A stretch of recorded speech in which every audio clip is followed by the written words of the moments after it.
ऐसी जगह पे मक्खियों का छत्ता बना। मैं अगर हम नेड़े जाऊंगे तो मक्खी गांड में घुस के मक्खी पन कर देगी पीछे से। बहु मक्खी है, बहु शहूती, इधर से उधर मक्खी है, भैन लाल मक्खी है। बहु करीब जाए तो भैन ओ भैन, बहु मक्खी पीछे लगी गई है, बहु मक्खी है।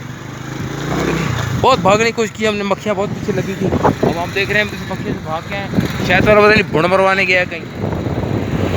पर जंगल है, नीचे मक्खी का शहद है, बहुत जानवन शहद है, जानवन। अब हम इतना इसमें दूर जंगल में आए हुए, जंगल बहुत दूर जंगल ही। और कहाँ फूटी दो, ऊपर बादल हो रहे हैं, नीचे मक्खी का शहद है।